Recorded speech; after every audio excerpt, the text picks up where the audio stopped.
Hello. अभी we are on to chapter number 2, BCom semester 4, business management chapter 2, organising from the from that is the leadership skills.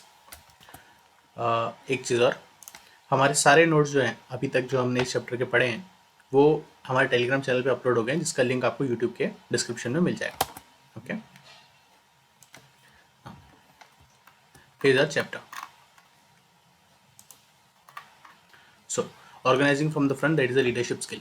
एक leader जो होता है, जैसे सैम मानेकशॉ है, he was the field marshal, the first and the only field marshal of India. इन्होंने कई Wars हमें जिताई है। तो लीडर की क्या रिस्पॉन्सिबिलिटीज रहती है, क्या काम रहता है किसी ऑर्गेनाइजेशन में, वो इस पूरे चैप्टर में हम लोग देखने वाले हैं। सारे लोगों को जिन्हें लीडरशिप के बारे में सीखना है, और जो बीकॉम के स्टूडेंट्स हैं, निराली पब्लिकेशन के बुक्स के हिसाब से हमने इसे पूरी तरह से एग्जॉस्टिव बनाया है। ये पूरी तरह से सही है, ठीक है। तो ओवरव्यू देख लेते हैं चैप्टर का। First what we will study is we will study the functions of the leader. क्या मीनिंग है, क्या इंपॉर्टेंस है, क्या क्वालिटीज़ हैं, वो हम देखने वाले हैं। फिर लीडरशिप क्या होती है, उसका मीनिंग और डेफिनेशन, नेचर और कैरेक्टरिस्टिक्स क्या होती है लीडरशिप की, इंपॉर्टेंस क्या होता है लीडरशिप का, क्वालिटीज़ ऑफ लीडर क्या रहते हैं, फंक्शंस ऑफ लीडर क्या रहते हैं। फिर अलग अलग स्टाइल क्या है लीडरशिप, इफेक्टिव मैनेजमेंट के अलग अलग स्टाइल क्या है, लीडरशिप स्टाइल क्या क्या है अलग अलग। फिर हम कंट्रीब्यूशन देखेंगे महात्मा गांधी का, डॉक्टर बी आर अम्बेडकर का, और डॉक्टर बी आर अम्बेडकर का एंड पंडित जवाहरलाल नेहरू का कंट्रीब्यूशन हम देखेंगे। So difference between nature and characteristics. एक चीज़ आप देखोगे कि कई जगह नेचर लिखा रहता है, कई जगह कैरेक्टरिस्टिक्स लिखा रहता है, वो हमें पता नहीं चलता है। तो आज इस बात को क्लियर कर देते हैं। नेचर वो होता है जैसे कोई चीज़ है, और कैरेक्टरिस्टिक्स वो होती हैं जैसी हम किसी चीज़ को करवाना चाहते हैं, जैसे हम चाहते हैं कि ये चीज़ें हों। मीनिंग जो कंपनी है, कंपनी का नेचर है कि वो एक आर्टिफिशियल पर्सन है। कंपनी का नेचर है ये कि वो रिप्रेजेंटेड बाय द पीपल होती है, आर्टिफिशियल पर्सन होती है। लेकिन उसका कैरेक्टर ये होता है कि उसका मैनेजमेंट अलग हो, उसकी ओनरशिप अलग हो, उसमें सारे लीगल जो कंप्लायंस है वो पूरे हों, और कोई भी फ्रॉड वो ना करे। ये उसके कैरेक्टरिस्टिक्स है। जो हम उससे चाहते हैं, how we want it to be is the character, and how it is the nature. ठीक है, ये बहुत इंपॉर्टेंट डिफरेंस रहता है जो लोगों को पता नहीं रहता है। So let's start. First, leader. Leader का meaning, importance, qualities and functions. ये जो नोट्स हैं, आप इसे एक बार, आपको करना क्या है, आपको इस वीडियो को देखना है, उसके बाद आपको इस नोट्स को एक बार वापस से पढ़ना है, ठीक है, and you will be good to go. Now leadership क्या होती है? किसी भी फंक्शन में, किसी भी ऑर्गेनाइजेशन में, अगर आपको एक गोल और ऑब्जेक्टिव को अचीव करना है, तो आपको उस गोल की तरफ जाना पड़ेगा, डायरेक्ट करना पड़ेगा अपने सारे एफर्ट्स को। तो वो कौन करता है? लीडर करता है। और लीडर जो सारे काम करता है उसे लीडरशिप कहते हैं। एक बहुत इंपॉर्टेंट एलिमेंट होता है किसी भी ऑर्गेनाइजेशन में। सारे ग्रुप की एक्टिविटीज को एक कॉमन गोल की तरफ ऑर्गेनाइज करना ही लीडरशिप का काम होता है। एक वर्ड यहाँ पे बहुत बार आएगा, जील। जील का मतलब होता है enthusiastic devotion to the cause. मतलब आप किसी चीज को कर रहे हो और यूं कर रहे हो। फिर आपसे कुछ कह रहे हो, हाँ सही है, कर लेंगे।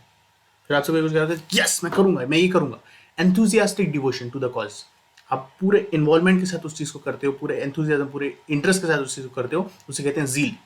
तो लीडरशिप क्या होता है? वो कॉन्फिडेंस को और जील को बिल्डअप करता है किसी भी ऑर्गेनाइजेशन के अंदर, and to create an urge in them that will lead to the success. To be a successful leader, you must have the quality of foresight, drive, insight, self confidence, personal effectiveness। ये सब आपके पास होना चाहिए। तो effectiveness of the leadership style, leader किस चीज़ पे depend करता है कि उसकी लीडरशिप स्टाइल कैसी है, उसके फॉलोअर्स कैसे है, उसकी एक्सपेक्टेशन कैसी है, उसका ग्रुप का रिलेशन कैसा है, ऑर्गेनाइजेशन का क्लाइमेट कैसा है, स्ट्रक्चर कैसा है। और जो लीडरशिप है ये बहुत ज़्यादा डायनामिक मतलब होता है चेंजिंग और कंस्ट्रक्टिव फोर्स है, और बहुत ज़्यादा क्रूशियल रहती है सक्सेस और फेलियर के लिए, किसी भी ऑर्गेनाइजेशन के लिए। लीडरशिप क्या होती है? Meaning and definition. मीनिंग का मतलब क्या होता है? जो हम जनरली टर्म्स में जिस चीज़ को डिफाइन करके करते हैं, जिस तरह से हम उस चीज़ को समझते हैं, वो होती है meaning.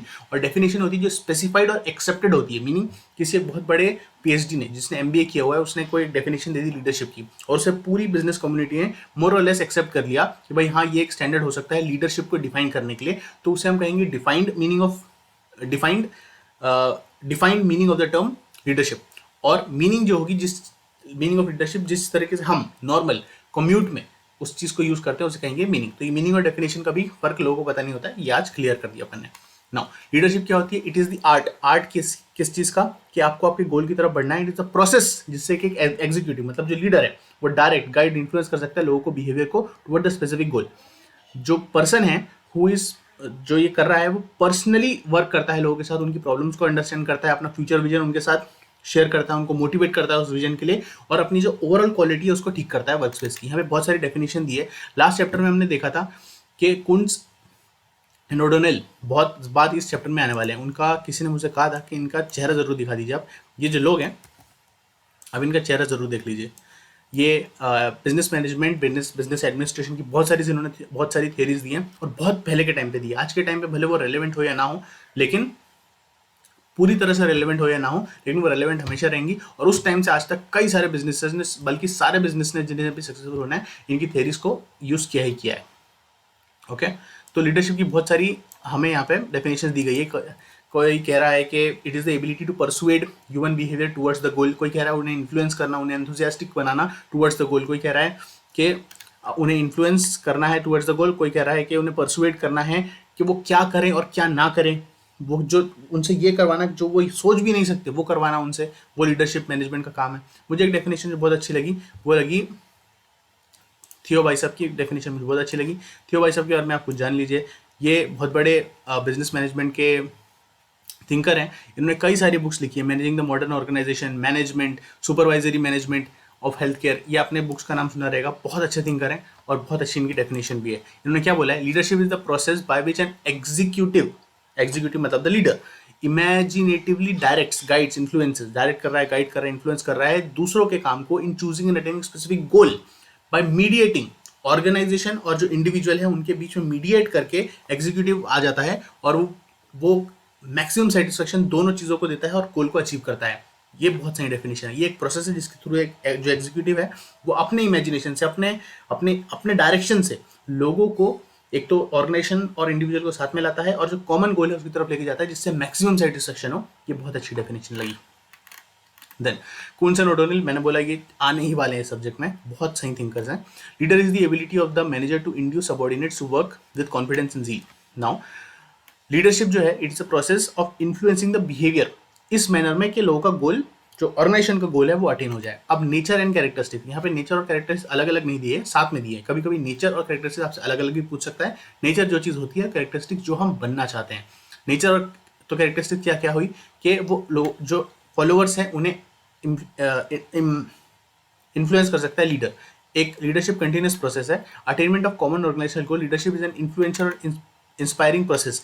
Leadership involves interpersonal relations. Leadership is a personal quality. Leadership is a shared function. Leadership is based on power.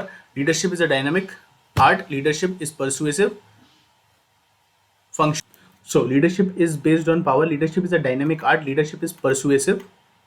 ये हमने देख लिया इंग्लिश में। जिन जिन को याद करना है, जिन जिन को पेपर लिखना है, आप इस चीज़ को जरूर याद कर लें और एक बार और रीड कर लें। अभी समझते हैं। Leadership implies to the existence of followers, मतलब ये चीज़ इंप्लाइड है लीडरशिप में कि अगर कोई लीडर है तो उसे कोई फॉलो करने वाला होगा। अगर कोई उसे फॉलो करने वाला ही नहीं, कोई ऐसा नहीं जिसके ऊपर वो अपनी अथॉरिटी एक्सरसाइज कर सकता है, तो काहे का लीडर। ये तो इसमें सेड है कि भाई एग्जिस्टेंस ऑफ सपोर्टर तो होने ही वाला है, ये प्रिज्यूम किया जाता है। फिर ये कंटिन्यूस प्रोसेस है। जो लीडर है उसे कंटिन्यूसली गाइड, मॉनिटर और डायरेक्शन प्रोवाइड करना है लोगों को।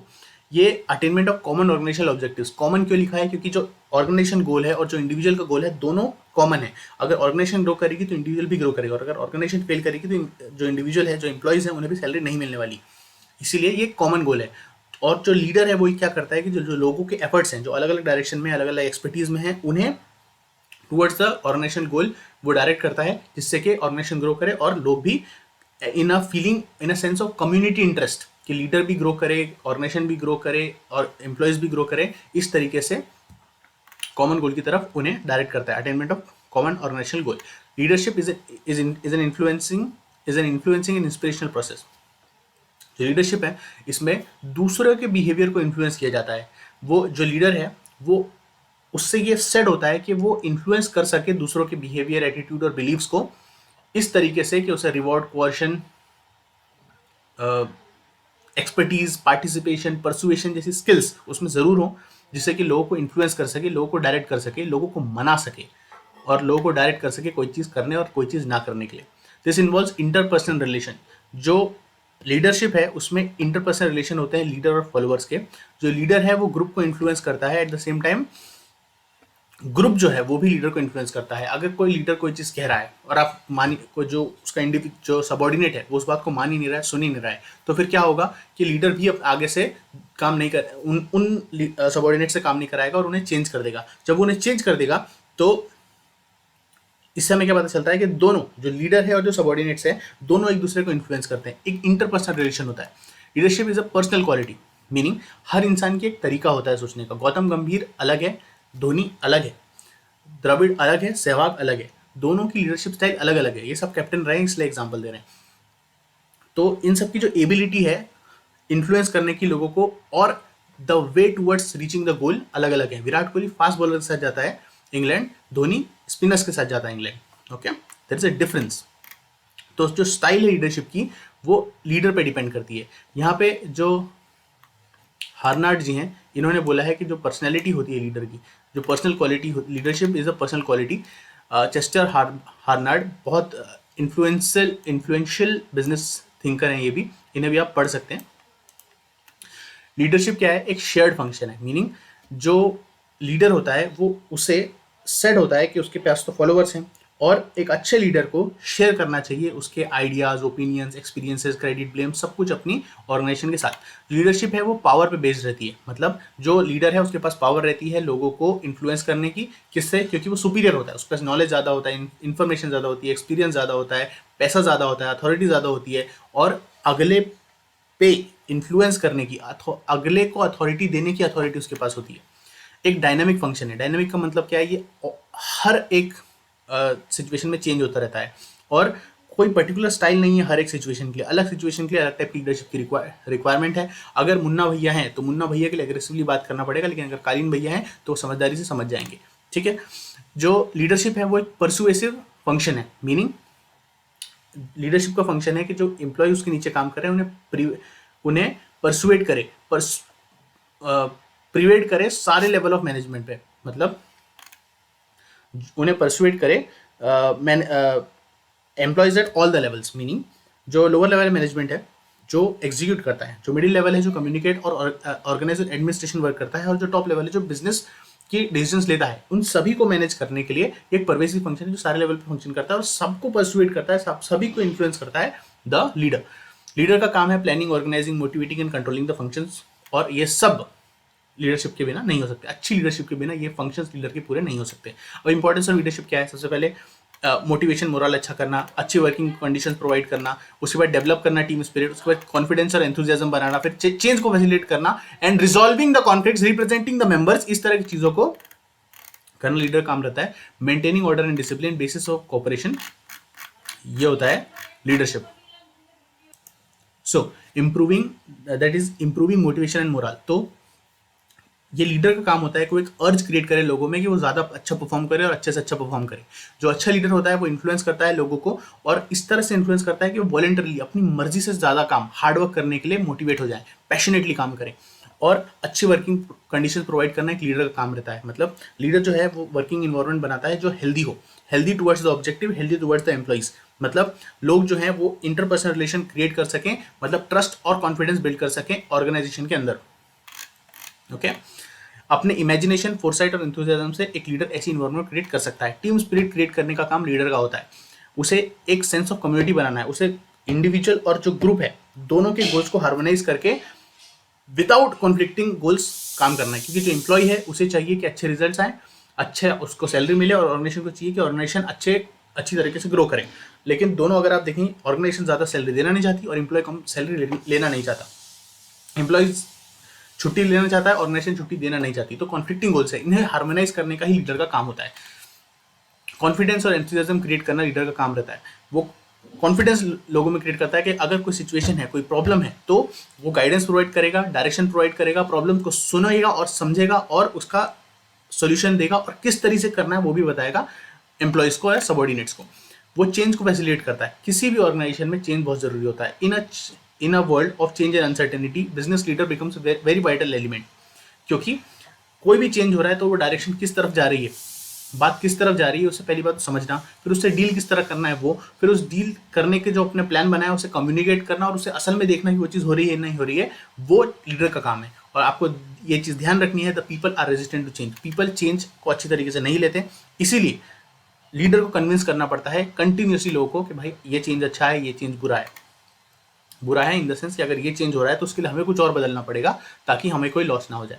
फिर कॉन्फ्लिक्ट्स बहुत सारे हो जाते हैं ऑर्गेनाइजेशन में, ऑर्गेनाइजेशन के अंदर, तो ऑर्डर और डिसिप्लिन मेंटेन करने के लिए लीडरशिप बहुत इंपॉर्टेंट फंक्शन है ऑर्गेनाइजेशन के अंदर। रिप्रेजेंट द मेंबर, देखो क्या होता है, जो मेंबर्स हैं, जो सबॉर्डिनेट्स जो काम कर रहे हैं, वो और जो मैनेजमेंट जो डिसीजन ले रहा है, उन दोनों में जमीन आसमान का फर्क है। उन्हें सिर्फ रिजल्ट से मतलब है और इन्हें सिर्फ अपने काम या जो काम से रिटर्न आता है उससे मतलब है।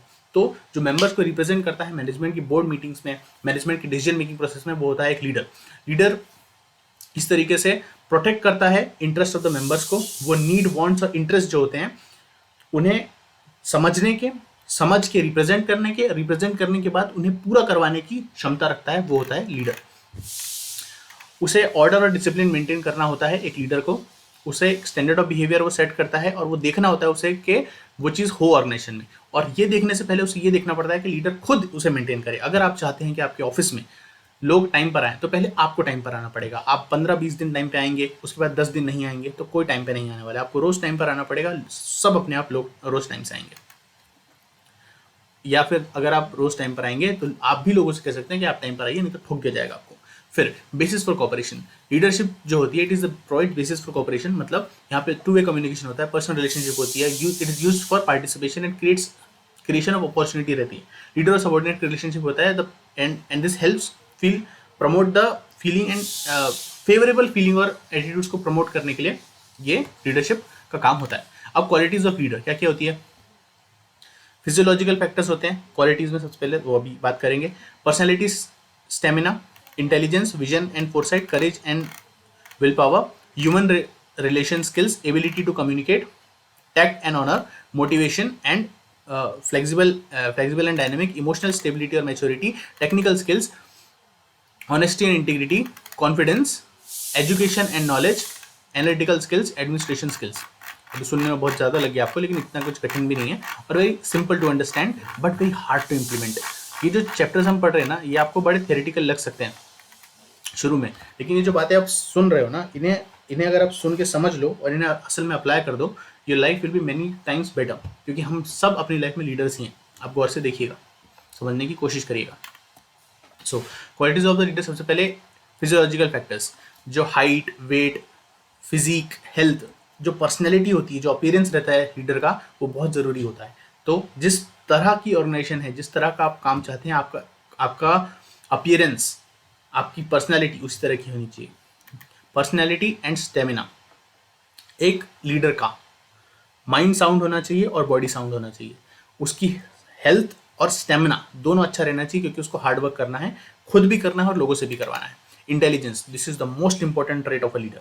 उससे अबव एवरेज लेवल का इंटेलिजेंस होना चाहिए, उसे साइंटिफिकली सोचना चाहिए और प्रॉब्लम जब किसी से सॉल्व नहीं होगी तो लीडर के पास आएगी। उसे ये बात समझनी चाहिए, जो चीज़ दूसरे सॉल्व नहीं कर सकते उसे वो सॉल्व करनी है, उसे hardest of the hard thing को सॉल्व करना है, इसलिए इंटेलिजेंस बहुत जरूरी है। विजन एंड फोरसाइट, जो लीडर है should be able to foresee the future.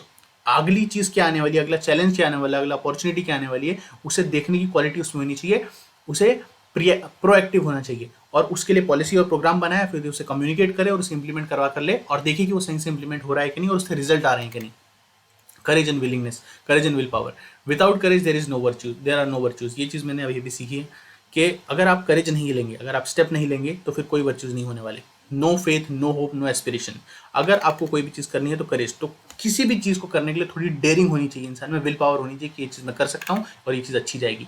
Human relation की स्किल होनी ही चाहिए, क्योंकि एक लीडर को ह्यूमन से डील करना है और उसके सबॉर्डिनेट से डील करना है, सुपीरियर से डील करना है, इसलिए ह्यूमन स्किल्स बहुत ज़्यादा ज़रूरी है। हमारे आरबीआई के जो करंट गवर्नर है, उनकी बेस्ट पार्ट यही कही जाती है कि इसके पहले जो रघुराम राजन जी जैसे लोग आरबीआई के गवर्नर्स रहे हैं, तो उनकी जो ह्यूमन स्किल्स थी ना, वो अच्छी नहीं थी। वो एडमिनिस्ट्रेशन में बहुत अच्छे थे, इकोनॉमिक्स में बहुत अच्छे थे, लेकिन उनकी जो ह्यूमन रिलेशन की स्किल है, पीएमओ से भी बना के रखना है, लोगों से भी बना के रखना है, अलग अलग बैंक से, वर्ल्ड बैंक, ट्रेड बैंक, ये बैंक, आईडीएफ वगैरह सबसे बना के रखना है, लेकिन बनाने के साथ साथ अपना इंटरेस्ट को सुपीरियर रखना है। इस तरह की चीज़ों में हमारे करंट आरबीआई के जो गवर्नर है वो बहुत अच्छे हैं। ओके, इसलिए लोगों की अलग अलग प्रॉब्लम और फीलिंग रहती है, उन सबको समझते हुए, उन सबको एक्नॉलेज करते हुए, he should know the knowledge, he should have the knowledge of people and how to deal with people, then ability to communicate. इसमें कोई और एग्जाम्पल फिट ही नहीं बैठता अदर देन शाहरुख खान।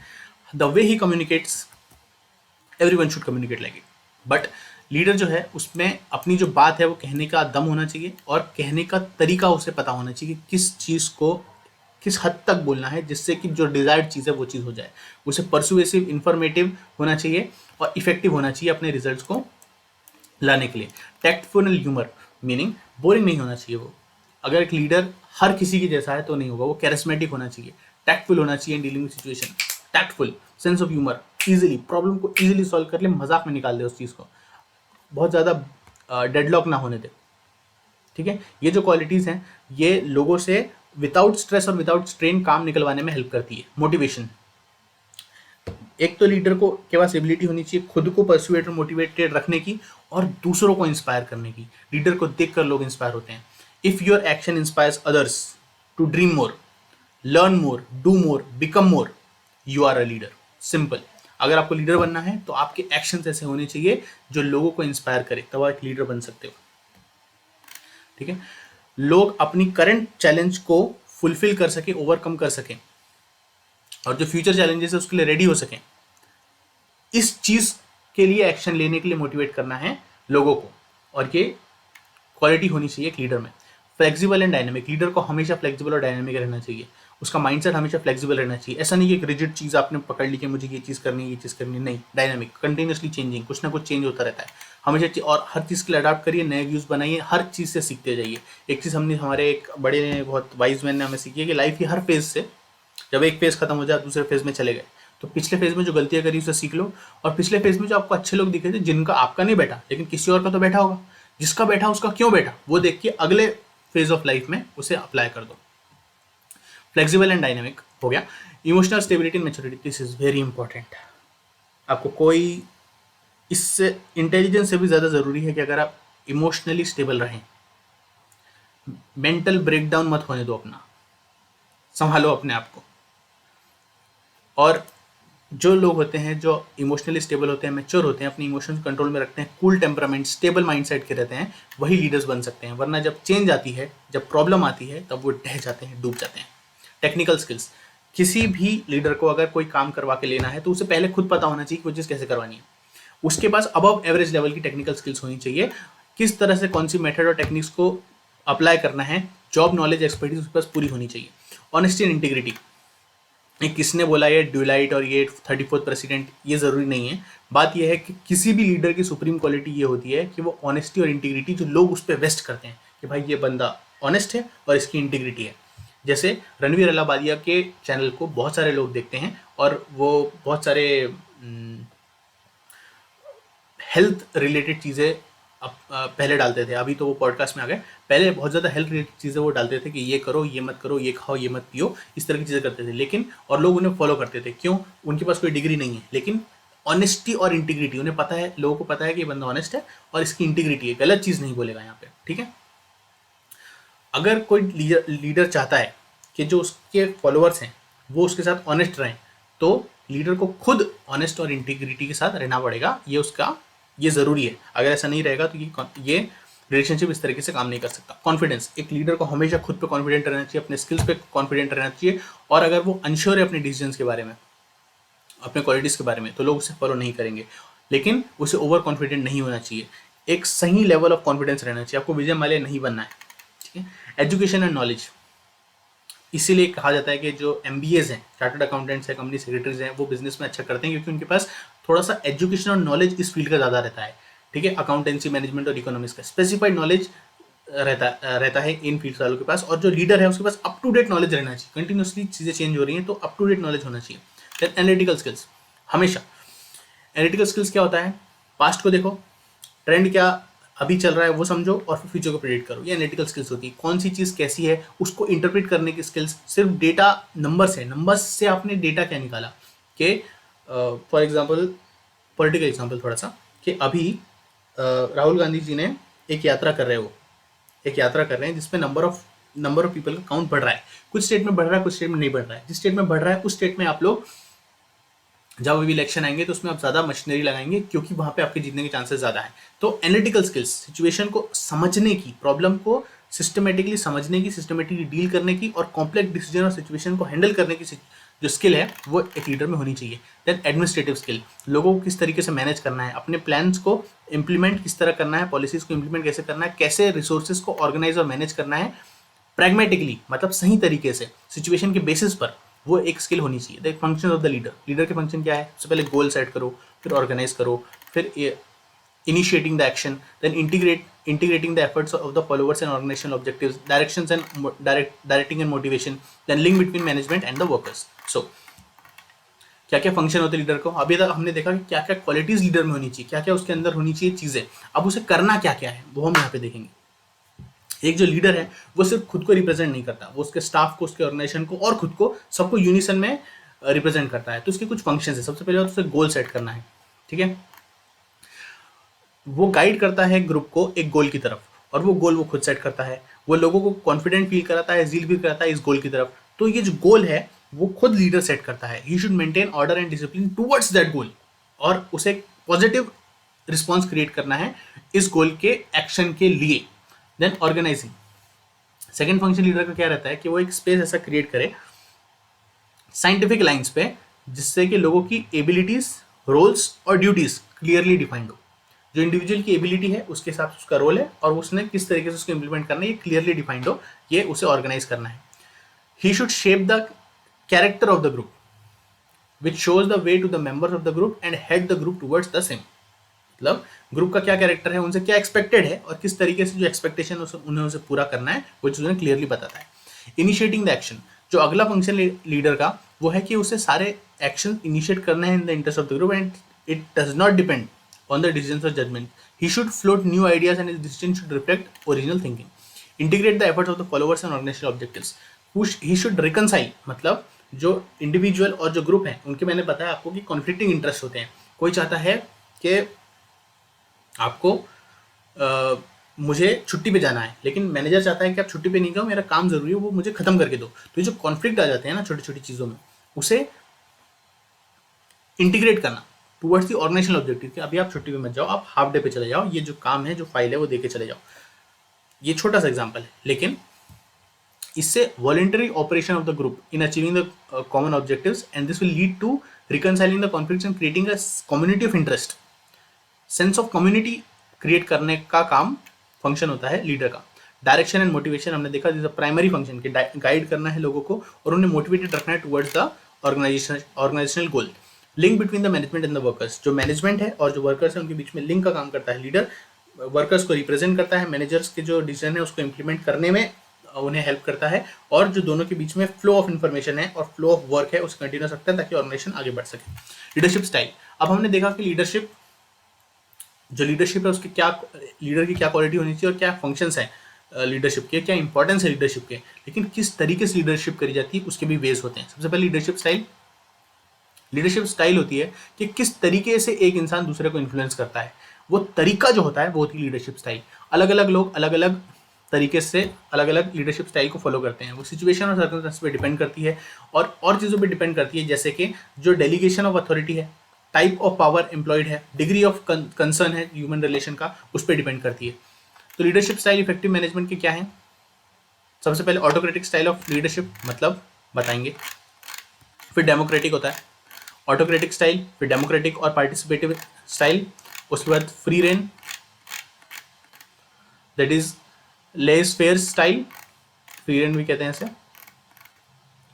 फिर ब्यूरोक्रेटिक और इंस्टीट्यूशनल और rule centred leadership, manipulative leadership और एक्सपर्ट और intellectual leadership, and then the management grade अभी देखते हैं। वो एक पैरामीटर होता है जिस अलग अलग बेसिस पे, ठीक है, मैनेजमेंट ग्रिड एंड देन ये थोड़ा सा टेक्निकल पार्ट है, थोड़ा सा इसमें आपको शांति से सुनना पड़ेगा। अभी क्या करो ना, अभी तक आपने देख लिया, जैसे भी देख लिया, अभी क्या करो, कुछ भी लिखना विखना नहीं, शांति से बैठ जाओ पीछे और सुनते जाओ। ऑटोक्रेटिक स्टाइल एग्जाम्पल से समझो। एग्जाम्पल है स्टीव जॉब्स और इलॉन मस्क। स्टीव जॉब्स के ऑफिस में ये एक प्रसिद्धता थी कि अगर आप, स्टीव जॉब्स लेट आते थे और लिफ्ट में अगर जब वो ऊपर जा रहे हैं तो कोई और उनके साथ अगर लिफ्ट में आते हुए दिख गया तो जब तक वो लिफ्ट ऊपर जाकर बंद होगी ना तब तक उसको फायर कर देंगे। स्ट्रिक्ट मैनेजमेंट उसे कहते हैं ऑटोक्रेटिक स्टाइल। सारा डिसीजन मेकिंग एक इंसान के हाथ में, लीडर के हाथ में, कोई डेलीगेशन नहीं, कोई किसी से पूछना नहीं, जो मैंने बोला है, जो मैंने डिसीजन लिया है वो फाइनल है, क्योंकि मैंने ऑर्गेनाइजेशन के इंटरेस्ट में लिया है। एक सेंट्रलाइज कमांड रहता है इस चीज़ में, यहाँ पे कोई सजेशन नहीं लिए जाते, और लॉयल्टी जो होती है अनक्वेश्चनेबल, अनक्वेश्चनड ओबीडियंस एक्सपेक्ट किया जाता है लीडर के टुवर्ड्स। क्या फीचर्स रहते हैं? सेंट्रलाइज पावर रहती है, डेलीगेटेड नहीं है, जो डिसीजन एक सेंट्रल अथॉरिटी लेगी वही फाइनल रहेगा। डिसीजन कौन लेता है? लीडर लेता है। बहुत क्लोज सुपरविजन सबऑर्डिनेट्स पे रखा जाता है कि तुम कुछ गलती तो नहीं कर रहे हो। अनक्वेश्चनड ओबीडियंस एक्सपेक्ट किया जाता है, and he gets the things done from his subordinates. किस तरीके से? पनिशमेंट से, डरा के, पेनल्टीज लगा के, इस तरीके से लोगों से काम किया जाता है, और वन वे कम्युनिकेशन होता है। जो लीडर डिसाइड करेगा वो बोल देगा और वो चीज़ होगी। एडवांटेजेस क्या है? इससे क्विक डिसीजन होते हैं, कंट्रोल अच्छा रहता है, motivate, strong motivation and reward for the leader. मतलब जो लीडर है वो खुद, एक तो उसके पास पावर है, और पावर के साथ साथ उसे रिवॉर्ड्स भी अच्छे मिलते हैं, क्योंकि क्विक डिसीजन होते हैं, तो ऑर्गेनाइजेशन भी ग्रो कर रही है, मतलब वो भी ग्रो कर रहा है। और मैनेजर को हेल्प करता है to do things with certainty and provide structured work for the employees. अब इसके डिसएडवांटेजेस क्या क्या हैं? कि जो सबऑर्डिनेट्स हैं उन्हें अपनी अपॉर्चुनिटी नहीं मिलती अपनी कैपेबिलिटीज़ को एक्सप्रेस करने के लिए, पूरी तरीके से एग्जिबिट करने की अपॉर्चुनिटी नहीं मिलती। जॉब डिससेटिस्फेक्शन हो जाता है, जिसकी वजह से एम्प्लॉय की एफिशिएंसी डाउन हो जाती है। फ्रस्ट्रेशन, मोरल, लो मोरल और कॉन्फ्लिक्ट्स आ जाते हैं। एब्सेंस, जब कंसल्टेंसी और फीडबैक का एब्सेंस होता है तो लॉन्ग टर्म में इसका बहुत हैवी कॉस्ट पड़ता है ऑर्गेनाइजेशन को, और इट ओवरबर्डन्स। और जब सेंट्रलाइज पावर रहती है ना, तो अगर सेंट्रलाइज यूनिट इफेक्टिव नहीं है और इस प्रेशर को मैनेज नहीं कर सकती, तो ओवर अ लॉन्ग टाइम, मतलब 5-6 महीने तो अच्छा चलता है क्योंकि सब डिसीजन अच्छे चलते रहते हैं, लेकिन जब प्रॉब्लम्स आना चालू होती है तब ऑर्गेनाइजेशन डिक्लाइन पे चली जाती है, क्योंकि सिर्फ एक अथॉरिटी, सिर्फ एक लीडर, एक ग्रुप ऑफ इंडिविजुअल्स जब सेंट्रलाइज पावर रहती है तो वो ओवरबर्डन हो जाते हैं इस रिस्पॉन्सिबिलिटी से। अब ये तो सिचुएशनल है ये, तो किस सिचुएशन में ये सूटेबल रहेगी? जबकि लीडर चाहता है कि वो एक्टिव रहे और डोमिनेट करे डिसीजन मेकिंग को। उसके बाद हाईली कॉम्पिटेंट हो लीडर अपने डिसीजन मेकिंग में, मतलब सही डिसीजन लेता हो, और इस बात पे ऑर्गेनाइजेशन को भी उस पर ट्रस्ट हो। जो सबऑर्डिनेट्स हैं उसके, वो इनकॉम्पिटेंट और इनएक्सपीरियंस्ड हो, अगर ऐसे हो तो फिर वो सीख जाएंगे। जब achievement of the target urgent हो, बहुत ज़रूरत है, तब फिर एक बंदा ऑटोक्रेटिक लीडरशिप लेता है। जैसे कई सारी कंट्रीज है ना, उसमें आर्मी रूल लग जाता है। हमारा एक नेबर है जिसमें आर्मी रूल बहुत बार लगा है। ऐसा क्यों होता है? जब लोगों को लगता है कि बहुत अर्जेंट नीड है डेमोक्रेसी को बचाने की, इसलिए डेमोक्रेसी खत्म कर दी जाती है और आर्मी रूल लगा दिया जाता है। ठीक है।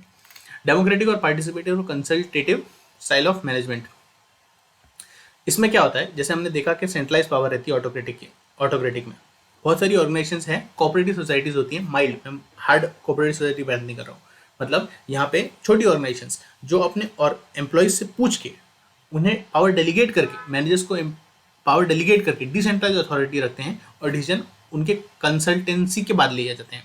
यहाँ पे जो ऑर्गेनाइजेशन है और जो ग्रुप है वो एक सोशल यूनिट की तरह काम करते हैं, दोनों मिल के काम करते हैं। एक्सप्रेस जो उनके व्यूज़ हैं और इमोशंस हैं, सजेशंस है, उसे फ्रीली एक्सचेंज करा जाता है, और फ्रीक्वेंट इंटरेक्शन होता है between the superior and the subordinates. Mutual faith और कॉन्फिडेंस रहता है ऑर्गेनाइजेशन के अंदर। फीचर्स इसके क्या क्या रहते हैं कि यहाँ पे डिसेंट्रलाइज पावर रहता है, एक सिंगल अथॉरिटी नहीं रहती, अलग अलग लोगों, अलग अलग मैनेजर से पूछ के डिसीजन लिया जाता है। ठीक है, उनसे पूछ के डिसीजन लिया जाता है, यूनिलैटरल नहीं लिया जाता है। एक सोशल यूनिट की तरह काम करते हैं, इंडिविजुअल और ग्रुप अलग अलग नहीं होते, एक सोशल ग्रुप साथ में काम करते हैं।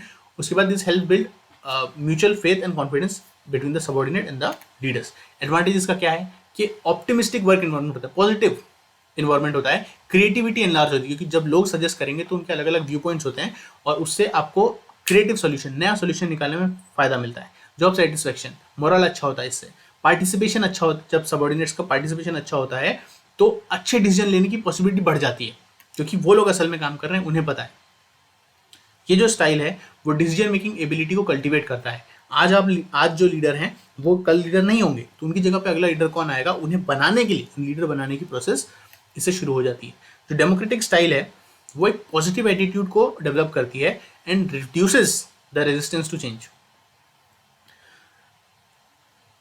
एक पॉजिटिव एटीट्यूड डेवलप करती है democratic style and reduces the resistance to change. Meaning देखो, अगर कोई ऑर्गेनाइजेशन कोई एक वे में एक पेन को बना रही है, और अगर कोई लीडर बाद में बोल दे कि हम ये नहीं बनाएंगे, हम कंप्लीटली कोई डिफरेंट प्रोडक्ट बनाएंगे, तो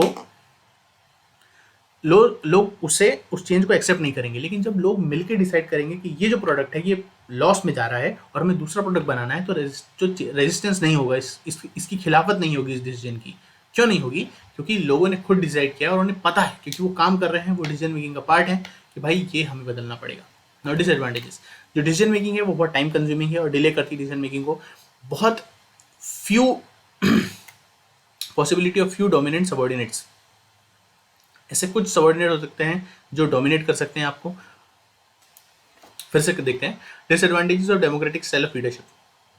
क्या क्या टाइम कंज्यूमिंग है, इसकी वजह से डिसीजन लेने में डिले होता है। कुछ सबॉर्डिनेट होते हैं जो डोमिनेंट होते हैं, मतलब वो आपके इन्फ्लुएंस को मानते नहीं है और आपके डिसीजन को ओवर पावर करने की कोशिश करते हैं, हर ऑर्गेनाइजेशन में होते हैं। पार्टिसिपेटिव कंसल्टेशन जो होता है, इसे एक तरीके से इनकॉम्पिटेंस की तरह देखा जाता है। अगर तुम पार्टिसिपेटिव हो तो तुम डोमिनेट नहीं कर पा रहे, इस तरीके से कई बार देखा जाता है। दिस मीन्स अगर आप पार्टिसिपेटिव स्टाइल में जाएंगे तो लोग अपनी रिस्पॉन्सिबिलिटी को अवॉइड करना चालू कर देंगे, मतलब जो उनका काम है वो नहीं करेंगे और फिर कंसल्टेशन में एवरेज अमाउंट ऑफ वर्क करेंगे और अपनी रिस्पॉन्सिबिलिटी से एब्डिकेट करेंगे, मतलब उसे अवॉइड करेंगे।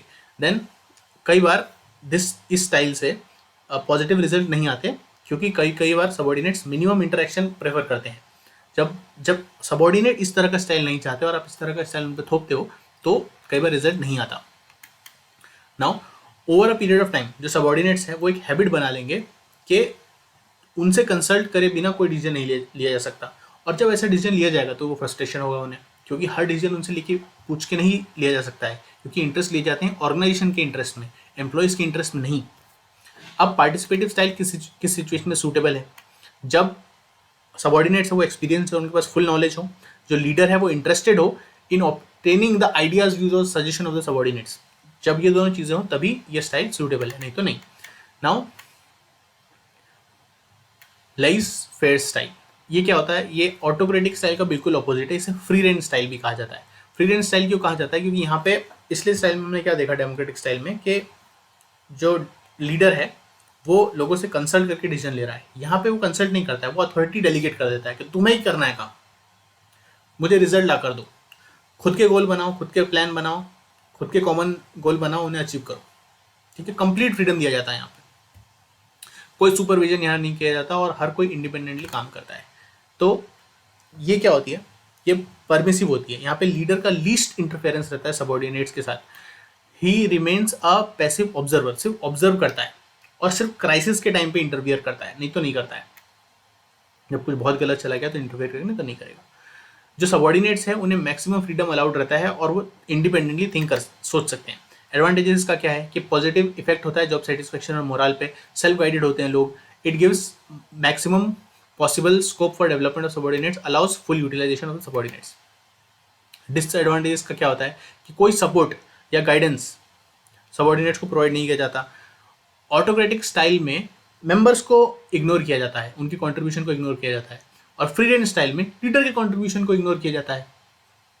एब्सेंस ऑफ सेंट्रलाइज, जब एक सेंट्रलाइज डायरेक्शन अथॉरिटी कंट्रोल नहीं रहता है तो लोग अलग अलग डायरेक्शन में काम करते हैं और कन्फ्यूजन होता है और क्रॉस पर्पस काम करते हैं, एक कॉमन गोल की तरफ काम नहीं होता, एबिलिटीज वेस्ट होती हैं, रिसोर्सेज वेस्ट होती हैं। ये डिसएडवांटेज हुआ। अब की सिचुएशन में ये सही है जबकि लीडर चाहता है और वो फुल्ली अथॉरिटी जो उसकी पावर्स हैं, डिसीजन मेकिंग है, उसे डेलीगेट करने की सिचुएशन में है। तब जो लीडरशिप स्टाइल है तभी काम करेगा जब एम्प्लॉय स्किल्ड है, लॉयल है, एक्सपीरियंस और इंटेलेक्चुअल है, जो नहीं होता कभी। लेकिन अगर ये सारी चीज़ें हैं तो ये सिचुएशन इस तरह की चीज़ काम कर सकती हैं। ये कहाँ पे होता है? कई सारी कोऑपरेटिव सोसाइटीज़ में, एनजीओज में इस तरह की चीज़ें होती हैं। आपको याद होगा तो जो कांग्रेस है ना, इंडियन नेशनल कांग्रेस, गांधी जी से पहले जो थी वो इसी तरीके से काम करती थी। वहाँ पे लीडर्स चेंज होते थे और बहुत पार्टिसिपेटिव काम होता था। नाउ ब्यूरोक्रेटिक और इंस्टीट्यूशनल और रूल्स सेंट्रल लीडरशिप स्टाइल।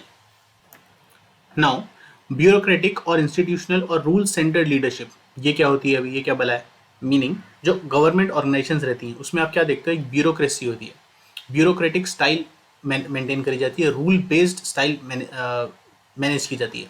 यहाँ पे जो एम्प्लॉयज़ हैं, रूल्स और कैरेक्टरिस्टिक्स होते हैं ब्यूरोक्रेसी के और सारे सबॉर्डिनेट्स उन्हें फॉलो करते हैं, स्ट्रिक्ट मैनर में उसे फॉलो करते हैं और अपना और ये जो एडमिनिस्ट्रेशन है ये उनका एक रूटीन काम बन जाता है। जो लीडर है वो एक पोजीशन होल्ड करता है और उस पोजीशन से ज़्यादा जो उस ऑफिस का स्टेटस है उसे होल्ड करता है और वही उसका मोटिवेशन होता है।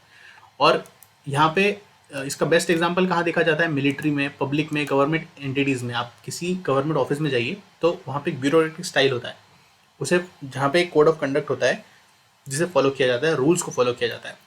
ये इस टाइप की लीडरशिप होती है कि आप रूल्स बना दो, सब लोग फॉलो करेंगे।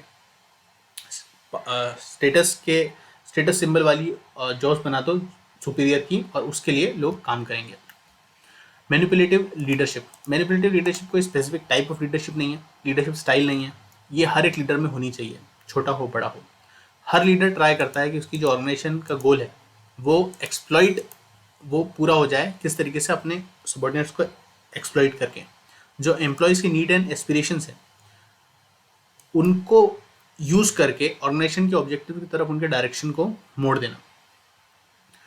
This employees are exploited through different means, जैसे कि पैसे हो गए, उन्हें अलग अलग पर्क्स देके हो गए, उन्हें अचीवमेंट बेस्ड रिवॉर्ड देके कि अगर आपने कुछ अचीव किया तो आपको इतना रिवॉर्ड मिलेगा। इस तरह की चीज़ें करके उन्हें मोटिवेट किया जाए। लेकिन क्या होता है ना, जब इस टाइप की लीडरशिप को बहुत क्लियरली और नॉन स्मार्ट तरीके से इस्तेमाल किया जाता है तो लोगों को लगता है कि हमें चीट कर रहे हैं, और मैनिपुलेटिव स्टाइल ये प्रेफर्ड नहीं है, क्योंकि एक तरीके से मैनिपुलेशन है। लेकिन ये बहुत ज़रूरी होता है और हर मैनेजमेंट में ये बहुत ज़रूरी होता है। एक्सपर्ट और इंटेलेक्चुअल लीडरशिप स्टाइल, ये क्या होता है? जब कोई एक्सपर्ट होता है, जैसे अब मैं एग्जांपल देता हूँ आपको। हमारे the current ministry of external affairs के जो मिनिस्टर हैं, minister of external affairs mister Jaishankar, वो एक एक्सपर्ट हैं अपनी फील्ड के। ब्यूरोक्रेसी में उन्होंने 30 प्लस ईयर्स उन्होंने दिए हैं और फिर वो मिनिस्टर बने हैं। So he knows what he is doing. तो जब एक्सपर्ट टैलेंटेड लोग होते हैं, जो मास्टर्स होते हैं अपने काम के, जब उन्हें इस तरह की, जिनके पास स्किल्स सारी होती हैं और वो इस तरह के वो लीडरशिप की पोजीशन पे जाते हैं, तो उनका इंटेलिजेंस, उनका नॉलेज, उनकी एबिलिटीज़ सब मिलके बहुत अच्छे रिजल्ट्स देते हैं। इसे हम कहते हैं expert based leadership style, expert और intellectual leadership style. Then management grid के लिए आप इस चार्ट को अच्छे से देखिए यहाँ पे क्या है।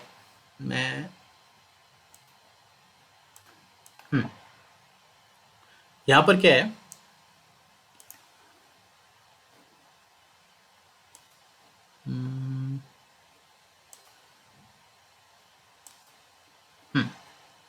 देखिए, ये प्रोडक्शन के लिए कंसर्न है, ये लोगों के लिए कंसर्न है। कंसर्न मतलब कि किस बेसिस पर डिसीजन लिया जाता है, ये उस कंसर्न की बात हो रही है। जब प्रोडक्शन के लिए कंसर्न बहुत ज़्यादा होता है तब टास्क मैनेजमेंट होता है। टास्क मैनेजमेंट मतलब सिर्फ रिजल्ट से मुझे मतलब है। जब प्रोडक्शन से कोई मतलब नहीं होता तो इम्प्रोवाइज मैनेजमेंट होता है, लोगों से डिसीजन लेके कंसल्ट करके करा जाता है। जब लोगों की भी कंसर्न नहीं होती है, कि मेन ऑब्जेक्टिव ये नहीं है कि लोगों का इंटरेस्ट सेव करना है, तब भी इम्प्रोवाइज्ड मैनेजमेंट ही होता है। लेकिन जब लोगों की कंसर्न बहुत ज़्यादा होती है तो हम उसे कंट्री क्लब मैनेजमेंट कहते हैं।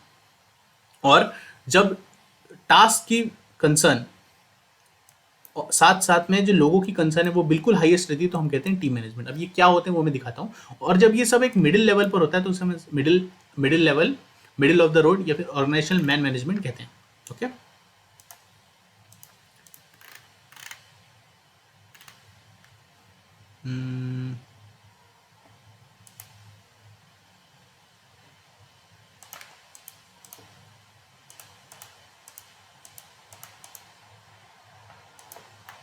Just a minute.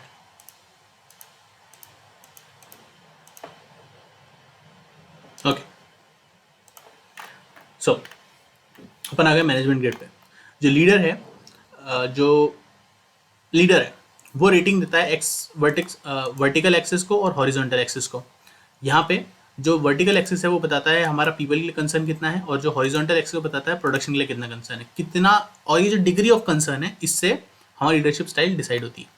जो दो डायमेंशनल मैट्रिक्स है, हॉरिजॉन्टल एक्सिस से प्रोडक्शन पता चलता है, वर्टिकल एक्सिस से पीपल का कितना कंसर्न है वो पता चलता है। तो इससे 5 टाइप की लीडरशिप स्टाइल आते हैं। तो अभी मैं क्या करता हूँ ना, ये जो पहले हमने चार्ट देखा था इसे भी मैंने यहाँ डाल के रखा है,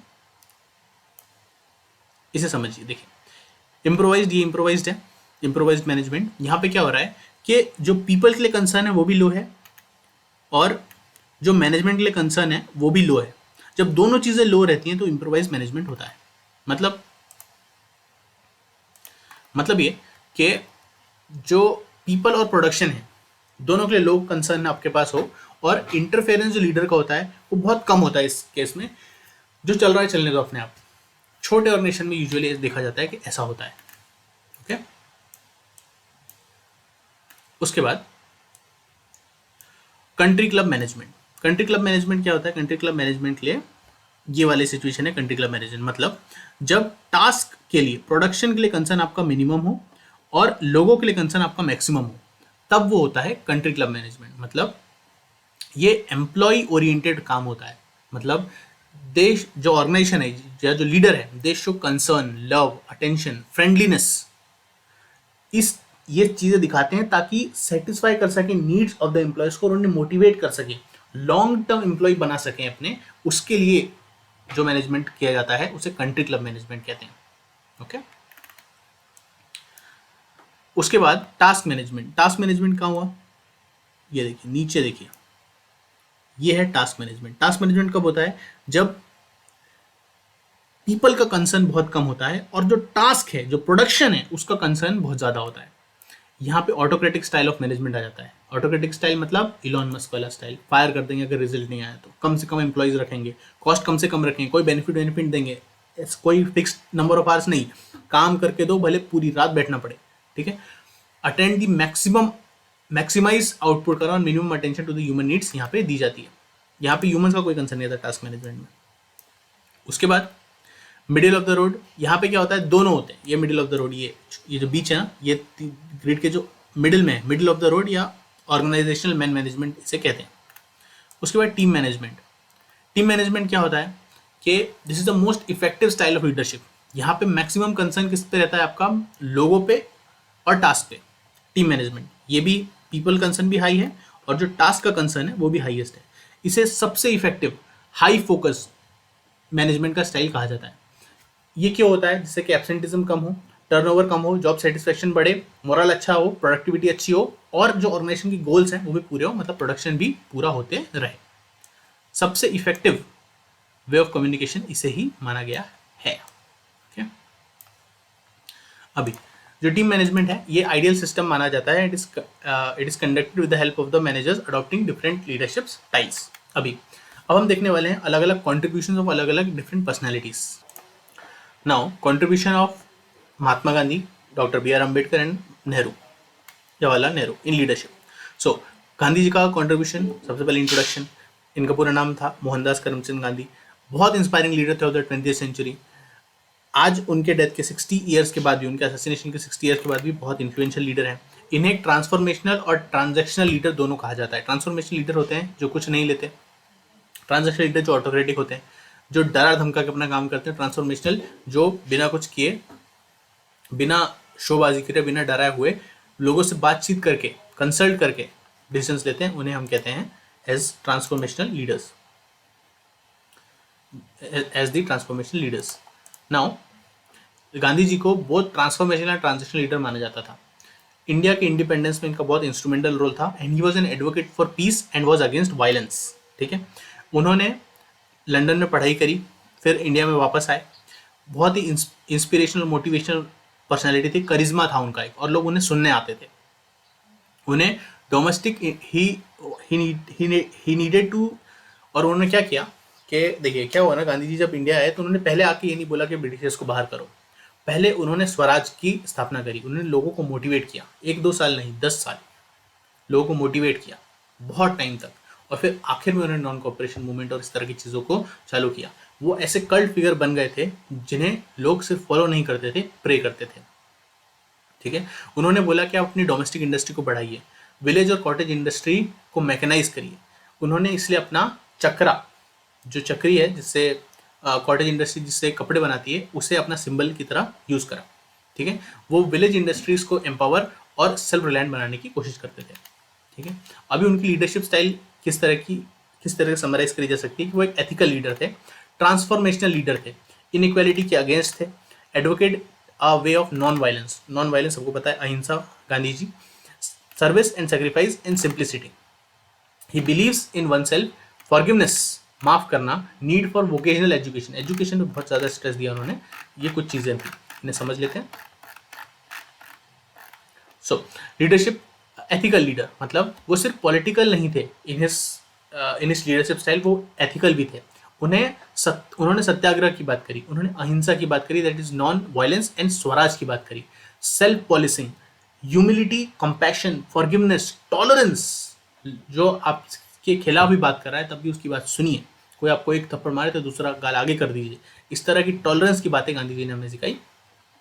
ट्रांसफॉर्मेशनल लीडर मतलब उन्होंने लोगों को सिंप्लिसिटी सिखाई in by living in poor situations, गरीबी में रहे वो, जिससे लोग उनसे रिलेट करते थे, और उन्होंने अपने जो फॉलोअर्स हैं उन्हें एम्पावर्ड किया, उन्हें करेजियस बनाया, उन्हें कॉन्फिडेंट बनाया अपने वे ऑफ लिविंग में। बल्कि क्योंकि तब ये चलन था कि ब्रिटिशर्स कहते थे it the whites man burden, ये ट्राइबल लोगों को हमें सिखाना है, ये हमारा बर्डन है। Then he was against inequality का, सॉरी 50 मिनट हुए।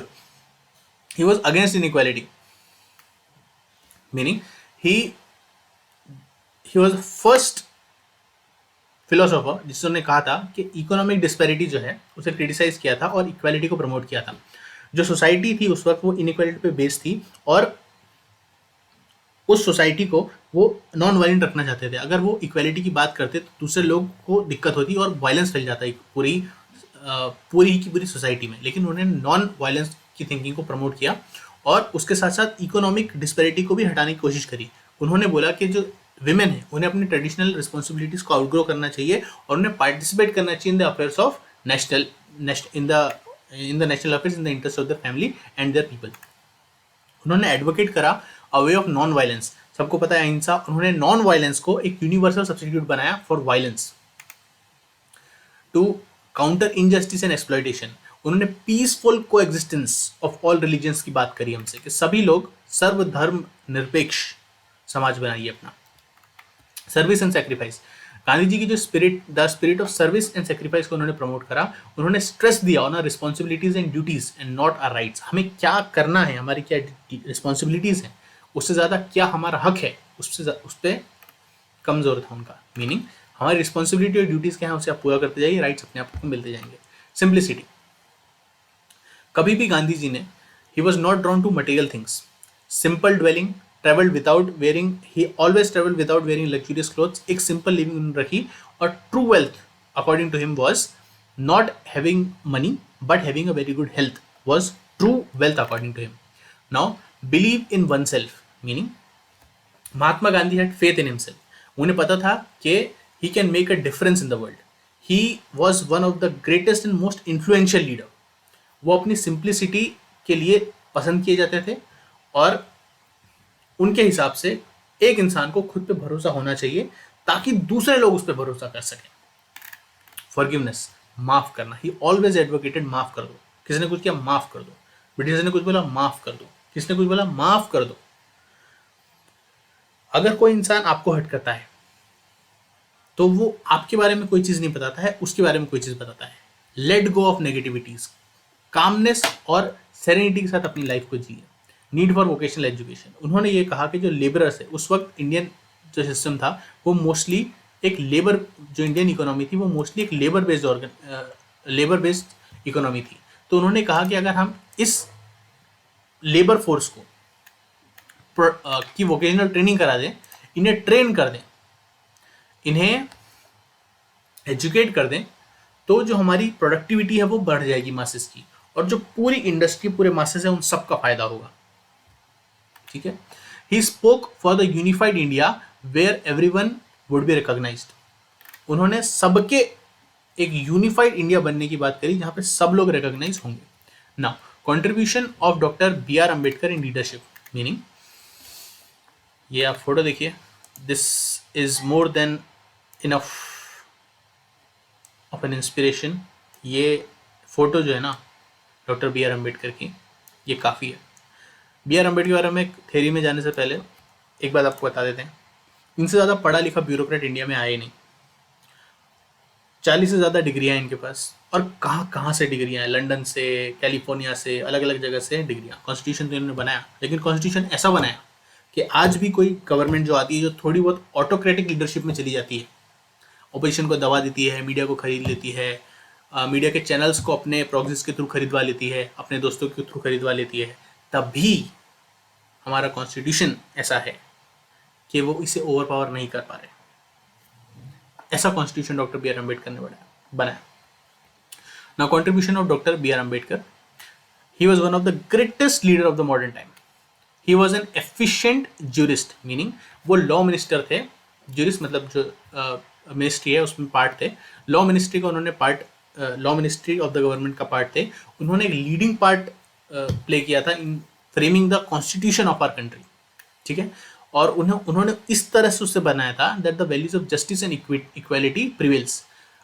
दुनिया के सारे प्रिवेलिंग कॉन्स्टिट्यूशंस या मैनी कॉन्स्टिट्यूशंस को उन्हें स्टडी करने के बाद, और ऐसा नहीं कि उसी वक्त स्टडी करके, ओवर द टाइम स्टडी करने के बाद उन्होंने हमारे कॉन्स्टिट्यूशन को बनाया। कोई भी गलती उसमें नहीं रहने दी, ऐसा हम जानते हैं, जैसा हमें लगता है। एक क्रिटिसिज्म आता है रिजर्वेशन के बारे में। रिजर्वेशन को भी इस तरीके से डाला गया था कि सही हो वो, पर अभी पॉलिटिकल चीज़ें हो गई हैं उसकी, लेकिन जब डाला गया था तब भी उसे 50 साल के डाला गया था और सर के द्वारा ही डाला गया था।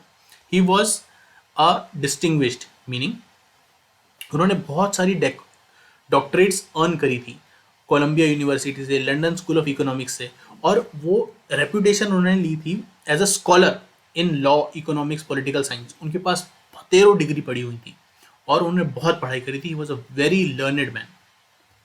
उन्होंने हमेशा से ही political rights and contributing significantly to the independent movement उन्होंने किया था। उन्होंने अपनी जनता पार्टी बनाई थी and he is known today as the father of Indian constitution.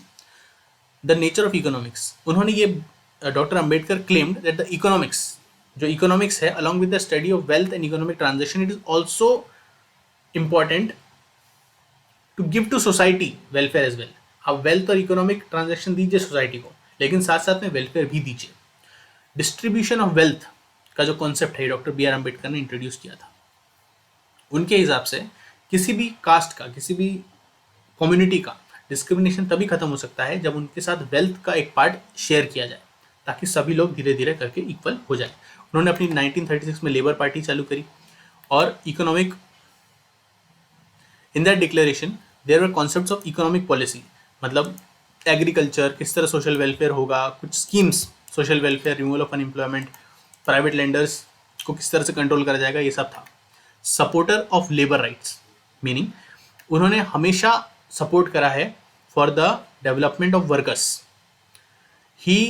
उन्होंने सिर्फ लेबर मूवमेंट को सपोर्ट नहीं करा, लेकिन उसे लीड किया उस मूवमेंट को। उन्होंने बहुत इन्फ्लुएंशियल लीडर थे, और जो वर्कर्स हैं आज भी जय भीम का नारा लगता है, ठीक है।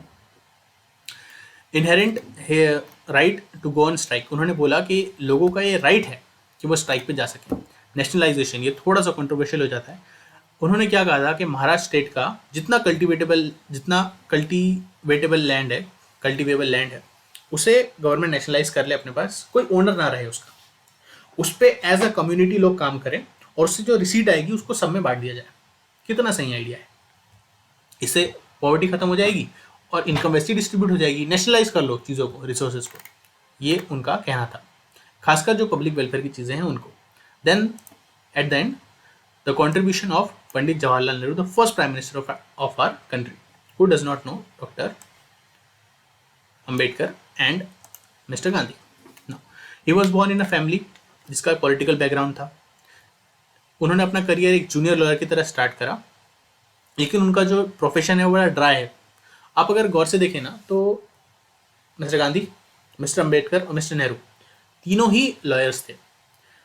और ये कहना गलत नहीं होगा कि जो इंडियन इंडिपेंडेंस है वो एडवोकेट्स के बैक पर मिला है हमें, और अब इंडिया को आगे प्रोफेशनल्स लेकर जा रहे हैं, chartered accountants. Now you have to be, तो जो उनका प्रोफेशन था वो बड़ा ड्राई नेचर का था और उनको ऑलरेडी पॉलिटिकल बैकग्राउंड था, तो फिर उन्होंने पॉलिटिक्स ज्वाइन कर ली और वो इंडियन नेशनल कांग्रेस का पार्ट बन गए। होल हार्टेडली काम करा उन्होंने उसमें, और he became the first prime minister of our country. वो एक ग्रेट नेशनल लीडर थे, एडमिनिस्ट्रेटर बहुत अच्छे थे, और इंटरनेशनली रिकॉग्नाइज स्टेट्समैन थे। इंडिया को उन्होंने रिप्रेजेंट करा है यूएन में, ठीक है। उन्होंने प्लानिंग कमीशन बनाई इंडिया के लिए, फर्स्ट 5 ईयर का प्लान बनाया, गवर्नमेंट के इन्वेस्टमेंट जो एग्रीकल्चर इंडस्ट्रीज में उसे बढ़ाया। उनके हिसाब से जो इकोनॉमिक डेवलपमेंट है वो एक परमानेंट नेशनल प्लानिंग के थ्रू ही हो सकता था, इसलिए उन्होंने एक 5 ईयर प्लान बनाया जो आज भी गवर्नमेंट निकालती है। उन्होंने क्या किया कि कई सारी बुक्स लिखी, financial, social, administrative and political views और थॉट्स शेयर करते हुए। उन थॉट्स को फिर उन्होंने इम्प्लीमेंट भी करवाया। इतने कैरिज्मेटिक लीडर्स थे कि जो हम इंडिया का इनिशियल, आप अभी हम सोचते हैं ना, अभी बहुत सारी चीज़ें चल रही हैं इनके नाम पे इंडियन पॉलिटिक्स में, लेकिन आपको समझना पड़ेगा कि जब इंडिया इंडिपेंडेंट हुआ था, इंडिया पे डेट इतना था, इंडिया का जो नेबरहुड था वो इतना हॉस्टाइल था कि लोग कह रहे थे कि इंडिया एक साल, लोग का मतलब बाकी कंट्रीज और बाकी कंट्रीज के लीडर्स ऑन रिकॉर्ड ये कह रहे थे कि India will not survive an year. कोई ना कोई कंट्री या तो इसे कॉलोनाइज कर लेगी या इंडिया डिवाइड हो जाएगा छोटे छोटे कंट्रीज में। लेकिन फिर भी he became the first prime minister of India.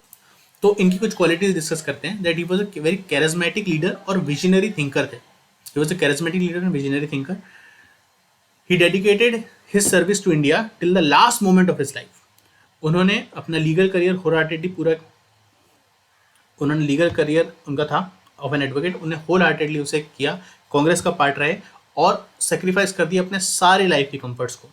जो इंडियन नेशनल कांग्रेस है उसके लीडिंग रोल में रहे और 1962 में जब चाइना ने इंडिया पे अटैक कर दिया तो बहुत बोल्डली उनसे फाइट करी एंड लॉस्ट। ऐसा कहा जाता है कि इसी वॉर के हार की वजह से नेहरू जी की डेथ हुई, क्योंकि वो सदमे को सहन नहीं कर पाए। बहुत ही ज़्यादा इन्फ्लुएंशियल लीडर थे। उनके पॉलिटिकल स्पीचेस जो होते थे वो मासेस को बहुत अपील करते थे, खासकर जो उस टाइम के यूथ हुआ करते थे उन्हें।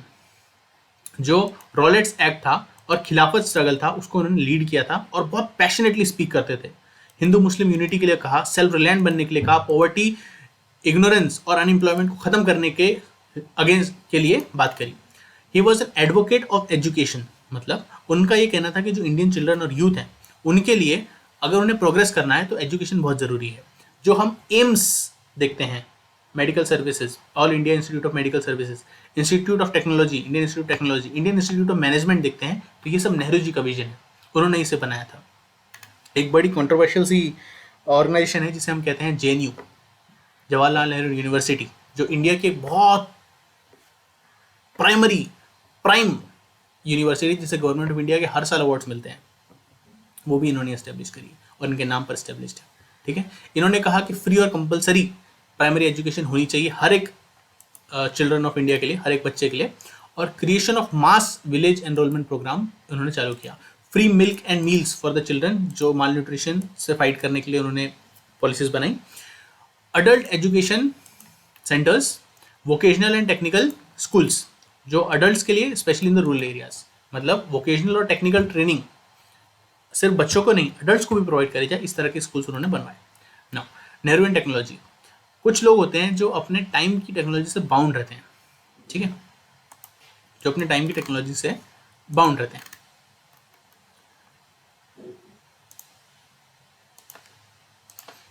नेहरू जी ऐसे इंसान थे, वो टैगोर के व्यू से बहुत ज़्यादा क्लोज थे। जो वेस्टर्न टेक्नोलॉजी थी उससे एज एन इंफ्रास्ट्रक्चर एक्सीलेंस का पार्ट देखते थे, साइंस और टेक्नोलॉजी को। उनका कहना था कि it is a source of great self confidence. He was a very ambitious man for India. उनका जो इंडिया का विजन था और जो साइंटिफिक टेम्पर था उसके लिए बहुत ज़्यादा एम्बिशियस थे for the scientific aspirations of India. इसीलिए साइंस में उन्होंने बहुत इन्वेस्ट करा और साइंटिस्ट को बहुत प्रमोट किया। डॉक्टर होमी भाभा को आप जानते होंगे, आपने नाम सुना होगा। इकोनॉमिक पॉलिसीज, नेहरू जी ने एक मिक्स्ड इकोनॉमी बनाई जिसमें कि गवर्नमेंट है वो स्ट्रेटेजिक इंडस्ट्रीज को मैनेज करेगी, माइनिंग, इलेक्ट्रिसिटी, हैवी इंडस्ट्रीज, और सर्व करेगी पब्लिक इंटरेस्ट को, और प्राइवेट एंटरप्राइजेस को भी चेक में रखेगी। लाइसेंस राज जो हम कहते हैं, ये नेहरू जी ने क्रिएट किया था ताकि कोई पब्लिक को एक्सप्लॉइट ना कर सके और गवर्नमेंट कंट्रोल से बाहर चीज़ ना चली जाए। आपको समझना पड़ेगा कि एक देश जो इंडिया जितना बड़ा है, भारत जितना बड़ा है, वो अभी अभी इंडिपेंडेंट हुआ है, तो गवर्नमेंट का कंट्रोल बहुत ज़रूरी है, वरना चीज़ें हाथ से निकल सकती हैं। इसीलिए इस तरह का ऑटोक्रेटिक सिस्टम, इस तरह का इन चेक वाला सिस्टम ज़रूरी था उस वक्त। उन्होंने लैंड रीडिस्ट्रीब्यूशन पर जोर दिया और इरिगेशन, कैनाल्स, डैम्स, फर्टिलाइजर्स का यूज़ इंक्रीज करा एग्रीकल्चर प्रोड्यूस के लिए। He also pioneered a series of community development programs which aimed at spreading diverse cottage industries and increasing the efficiency in rural areas. बहुत बड़े बड़े dams, irrigation works बड़े बड़े dams, irrigation calms और hydro electricity plants Nehru ji ने launch करे।